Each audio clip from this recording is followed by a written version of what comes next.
Hello, I'm King Swain through SchoolView. Today we have a special guest, Mr. Jean-Claude Brizard, Superintendent of Schools. Hello, Mr. Brizard. Thank you for inviting me. Yeah, of course. It's a pleasure having you here.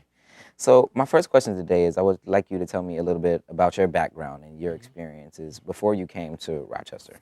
Well, I'm 44 years old, and in 44 years I've had a lot of experiences.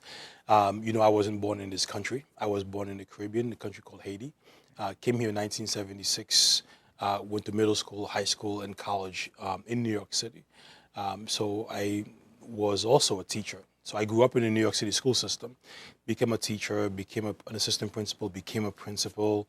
After principal, I became what they call a local instructional superintendent, which meant that I had about 15 high schools that I was responsible for, from high performing to very low performing high schools. After that, I was offered the job of executive director for secondary schools in New York City, which means that, excuse me, I was in charge of all the high schools. In New York City, the instructional program, policy, everything that had to do with high school was part of my work in New York City. In about a year and a half ago, I became a regional superintendent, and there I was responsible for 3 geographic districts in Brooklyn. So about 136 schools, about 100,000 students, and that was pre-K to 12th grade. And so to me, that was my first experience dealing with elementary, middle, and high schools as of in one district. So while doing that work, I begin to really understand that I really had a love for dealing with young children and high school kids and looking at districts in a comprehensive fashion.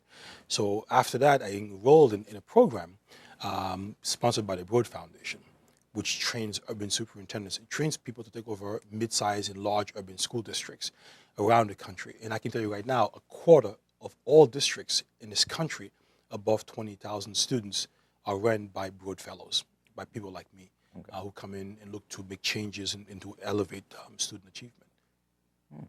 Very interesting. So what are your goals for the Rochester City School District? How do you plan on reaching those? Well, the goal is really one main goal. It's about making sure students graduate high school prepared for what comes after high school. That is the main goal. The question really is, how do you get there? And you don't get there by just fixing high schools. You get there by making sure kids enter pre-K ready to learn, that the elementary schools are doing the right things in preparing students for what comes after elementary school, to making sure that the mid-level grades, grade 7 and grade 8 and grade 6 for that matter, are preparing students for high school work. Right now, for example, 28% of the students who enter 9th grade in Rochester, in our district, are prepared for high school, which means 72% are coming into 9th grade not prepared for high school work. At the same time, we have a number of kids who enter high school and we lose them in 9th and 10th grade. So the goal really is to make sure kids are graduating high school prepared for what comes after. In our entry plan, we outlined 5 major ways of doing that. One, of course, is to look at how we can accelerate student achievement.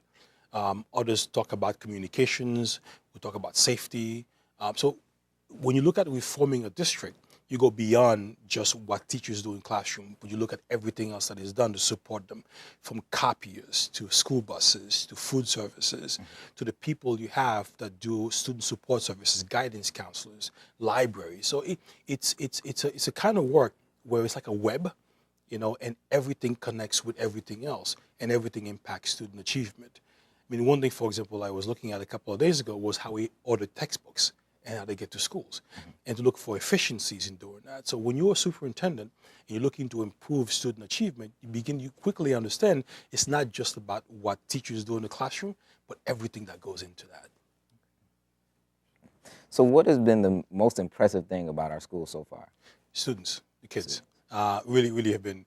When I did the school bus ride a few weeks ago, about 2 weeks ago, it seems like a few months ago, but a couple of weeks ago, sitting with a bunch of 5th graders, some of them had me laughing almost the entire way to school.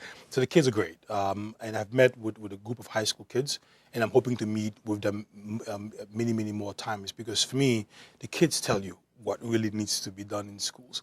The adults are there for a short amount of time, and they may teach 5 classes or 6 classes or 4 classes, but the students live in those schools. I mean, they go from kindergarten all the way up. They can tell you what they see from their point of view, and I think it's important that we do. So the kids certainly have been the most impressive thing for me in our district. Okay.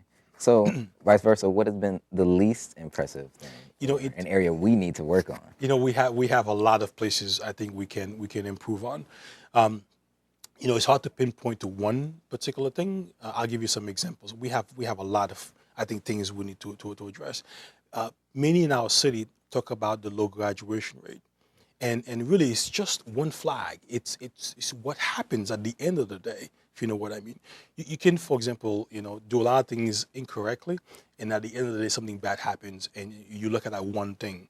The same way, if you get into a car accident, it's not really one event, it's usually a chain of events that lead to that. So same thing for me with school districts. The graduation rate is low, but when you look at everything that goes around that is not sort of set up properly to make sure students succeed, you begin to see all the issues that exist. And we have a lot of fault in our districts that we can fix. We have great people in our districts who are working very hard to overcome some of these. Some of it has to do with structure, how the central office is organized, for example. It has to do with the level of accountability that with the adults. The kids are always held accountable, because if you don't pass, you don't graduate, right? If you don't pass, you don't get promoted. But we need to make sure that the adults are held accountable.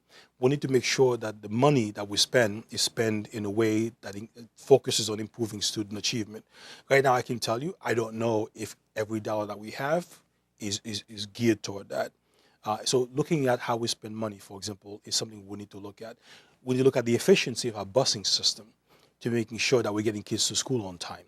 Attendance is a huge issue we don't look at very well. Special education, we have too many kids who are labeled special education, then we don't do a lot with them. So the infrastructure to support special needs students, I think it needs to be strengthened. We have wonderful schools who are doing phenomenal work with special ed students, as well as kids who don't speak English, we call English language learners. But there's a lot more that can be done around that work. And I'll tell you, for me, one of the more disturbing things that I've seen in our district is the level of suspension that we have on students. Did you know last year we suspended 9,000 students?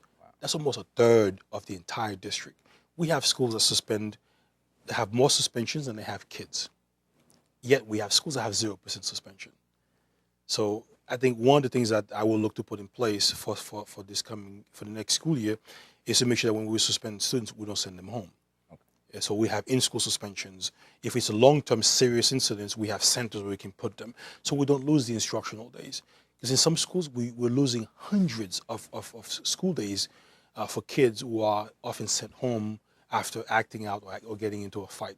So school safety and then making sure that we don't send kids who are suspended home is something we need to tackle right away. But I'll tell you, it's not one thing. There are many things. There's some things we do really, really great. But there's a lot we can improve on to making sure that we are addressing the needs of our students.